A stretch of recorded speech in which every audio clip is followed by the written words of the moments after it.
राधे राधे बंधुओं, बहुत स्वागत है आपका ज्योतिष धर्म चैनल पर। बंधुओं, इस वीडियो में हम चर्चा करेंगे मीन राशि और लग्न वालों के लिए मार्च का महीना कैसा रहेगा। इस महीने में कौन सी तारीखें आपके लिए शुभ रहेंगी और कौन सी अशुभ, और वो खास उपाय जिसको करके मीन राशि और लग्न वाले मार्च के महीने में उत्तम फल प्राप्त कर सकते हैं। इसलिए आप वीडियो को अंत तक देखें, और यदि आपने अब तक हमारा चैनल सब्सक्राइब नहीं किया तो आपसे करबद्ध निवेदन है कि हमारे चैनल को सब्सक्राइब कीजिए, जिससे कि आपको ज्योतिष और धर्म से जुड़ी हुई सही जानकारी प्राप्त हो सके। बंधुओं, अब चर्चा शुरू करते हैं मीन राशि और लग्न वालों के राशिफल की। तो एक तो ये गुरु प्रधान राशि मीन पर शनि की 7.5 का प्रथम प्रवास शुरू हुआ है। शनि की 7.5 घबराने की आवश्यकता नहीं। शनि देव 7.5 और ढैया के रूप में जब भी व्यक्ति के जीवन में आते हैं तो व्यक्ति को खरा सोना बना करके जाते हैं, अपने और पराई की पहचान करा करके जाते हैं, और व्यक्ति को एक खास बात, उसको आध्यात्मिक बना करके जाते हैं, यानी कि व्यक्ति भगवान से अवश्य जुड़ता है। तो ये शनि की 7.5 के पॉजिटिव एटीट्यूड है, तो घबराने की आवश्यकता बिल्कुल नहीं है। यदि ग्रहों की बात की जाए, ग्रह गोचर किस तरह के रहेंगे, तो ये चर्चा करते हैं। आपकी स्वयं की राशि में राहु पूरे महीने संचरण करेंगे। सूर्य 14 मार्च को प्रवेश करेंगे, बुध 7 मार्च को प्रवेश करेंगे। देवगुरु बृहस्पति आपके द्वितीय भाव में, मंगल देव की मेष राशि में मित्र राशि में पूरे महीने संचरण करेंगे। केतु आपके सप्तम भाव कन्या राशि में पूरे महीने संचरण करेंगे। शनि देव अपनी स्वयं की राशि कुंभ में द्वादश भाव में संचरण करेंगे। 17 मार्च को ये यहाँ उदय होंगे।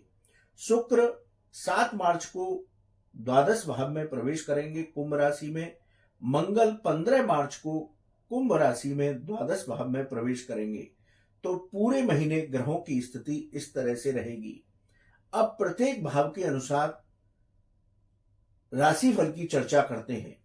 यदि प्रथम भाव की चर्चा करें तो राहु यहां पर पहले से ही मीन राशि में विराजमान है। राहु जो कि व्यक्ति के आकस्मिक घटनाओं से जोड़ते हैं, अचानक से लाभ, अचानक से हानि, मानसिक स्थिति विकृत कर देना। तो ये बात हुई। दूसरा, सूर्य और राहु मिलकर के ग्रहण योग बनाएंगे, वहीं राहु और बुध मिलकर के जड़त्व योग बनाएंगे। यदि प्रथम भाव के फलों की चर्चा करें तो इस महीने आपके आत्मविश्वास में थोड़ी सी कमी नजर आ सकती है।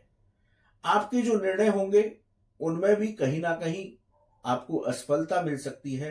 इसलिए नौकरी या व्यापार दोनों ही स्थानों पर आप बहुत सोच समझ करके निर्णय करें, जल्दबाजी में कोई निर्णय न लें। यदि कोई नौकरी का ऑफर मिलता है तो नौकरी के ऑफर पर भी थोड़ा ठहर करके विचार करें, सोच समझ करके निर्णय लें। मानसिक स्थिति की बात करें तो राहु मन को भ्रमित करते हैं, तो मानसिक परेशानी आपके ऊपर हावी रह सकती है। इसलिए व्यर्थ की चिंताओं को मन पर हावी न होने दें, मानसिक शांति बना करके रखें।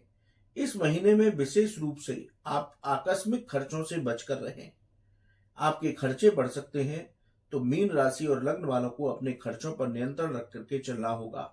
बंधु, बात करते हैं द्वितीय भाव की। द्वितीय भाव धन का भाव है, वाणी का भाव है और परिवार का भाव है। वाणी पर नियंत्रण बना करके रखें, नहीं तो आपका किसी से विवाद हो सकता है। आमदनी से अधिक इस महीने खर्चे आपके सामने आ सकते हैं। परिवार में भी सामंजस्य बना करके रखें, छोटी छोटी बातों पर वाद विवाद की स्थिति से बचकर रहें। जो लोग आईटी फील्ड और मेडिकल से जुड़े हुए हैं, इस महीने उनको बेहतर लाभ होगा। बंधुओं, बात करते हैं तृतीय भाव की। तृतीय भाव आपके पराक्रम, छोटे भाई बहन और आपकी छोटी यात्राओं का भाव है। तृतीय भाव के अधिपति शुक्र देव द्वादश भाव में संचरण कर रहे हैं, तो आपके पराक्रम में वृद्धि होगी। भाई बहन और मित्रों के साथ विवाद की स्थिति से बचकर रहें। यदि कोई स्थान परिवर्तन करना चाहते हैं तो बहुत सोच समझ करके ही स्थान परिवर्तन करें। बंधुओं, बात करते हैं चतुर्थ भाव की।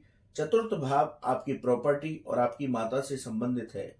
चतुर्थ भाव के अधिपति बुध आपके प्रथम भाव में गोचर कर रहे हैं, तो प्रॉपर्टी के मामलों में सावधान रहें।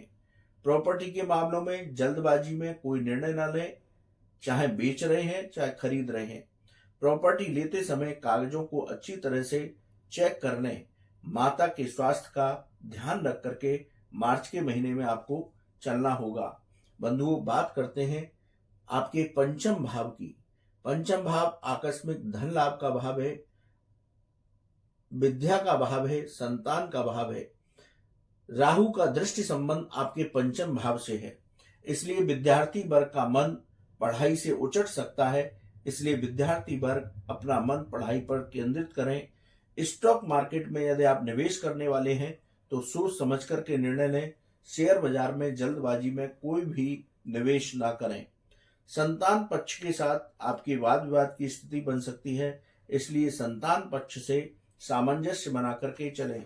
बंधुओं, बात करते हैं छठे भाव की। छठा भाव रोग, ऋण और शत्रुओं का भाव है।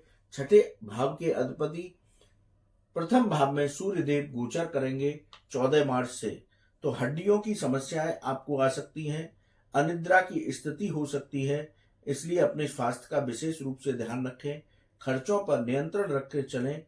धन का समन्वय ऐसे करें कि कर्ज की स्थिति न बने। शत्रुओं के साथ वाद विवाद की स्थिति से बचकर आपको चलना होगा।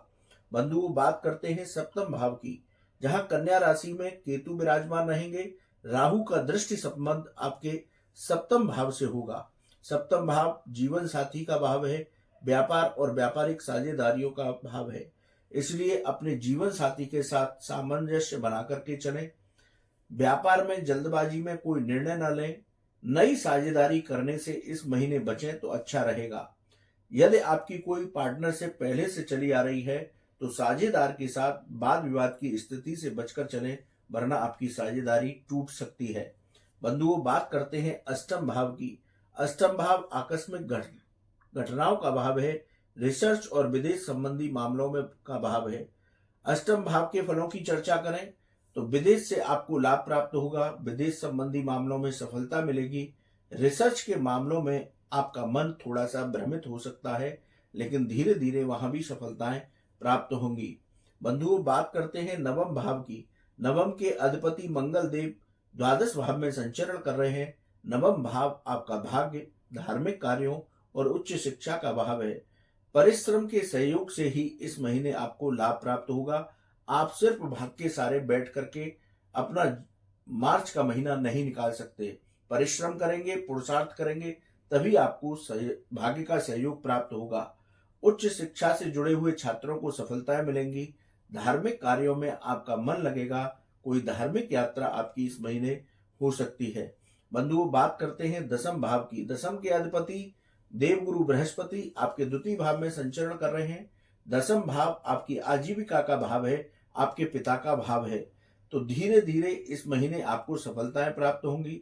नौकरी और व्यापार में जल्दबाजी में कोई निर्णय लेने से बचें। सकारात्मक ऊर्जा बना करके रखें तो आपको सफलताएं प्राप्त होंगी। पिता के साथ आपके संबंध मधुर होंगे।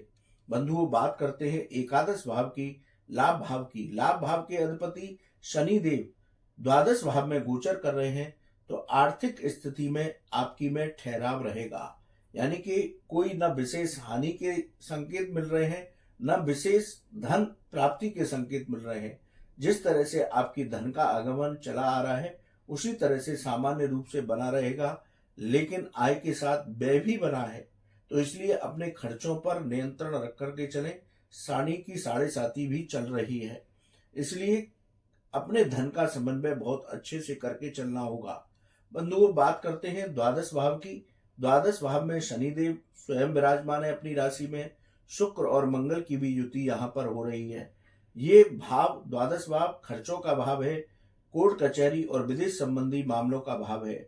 हम शुरू से ही मीन राशि और लग्न वालों को बताकर चल रहे हैं कि इस महीने अपने खर्चों पर नियंत्रण रख करके चलें। आकस्मिक खर्चे सामने आ सकते हैं। व्यर्थ के खर्चों से बच करके ही आप अपने धन को बचा कर रख सकते हैं। विदेश संबंधी मामलों से आपको लाभ प्राप्त होगा। कोर्ट कचहरी का यदि आपका कोई विवाद चल रहा है तो इस महीने बहुत सावधानी पूर्वक आपको आगे बढ़ना होगा, वरना परेशानी सामने आ सकती है। तो बंधुओं, प्रत्येक भाव के अनुसार हमने मीन राशि और लग्न वालों के मार्च के राशिफल की चर्चा की। अब बात करते हैं शुभ दिनों की। 3, 4, 7, 12, 14, 20, 23, 25 और 31 ये तारीखें आपके लिए शुभ रहेंगी। इनमें आप अपने कोई विशेष कार्य कर सकते हैं। वहीं अशुभ तारीखों की बात की जाए तो इस महीने की 9, 10, 17, 18, 27, 28 और 29 ये तारीखें आपके लिए अशुभ रहेंगी। इसलिए इन तारीखों में थोड़ा संभल कर रहें। नौकरी व्यापार में विवाद की स्थिति से बचें। वाहन सावधानी पूर्वक चलाएं तो मार्च का महीना उत्तम फल देकर के जाएगा। अब मार्च के महीने में मीन राशि और लग्न वालों को क्या करना चाहिए, कौन से विशेष उपाय हैं? आप भगवान कृष्ण की उपासना करें, हनुमान चालीसा के ज्यादा से ज्यादा पाठ करें, गरीब को तेल का दान दें, तो मार्च का महीना मीन राशि और लग्न वालों के लिए उत्तम फलदायी हो सकता है। बंधुओं, आपको ये वीडियो कैसा लगा आप कमेंट बॉक्स में लिखें। यदि आपका कोई सवाल है तो आप हमारे व्हाट्सएप नंबर पर लिखें, हम उसका जवाब अवश्य देंगे। आप सभी को महाशिवरात्रि पर्व और होली उत्सव की मंगलमय शुभकामनाएं। राधे राधे।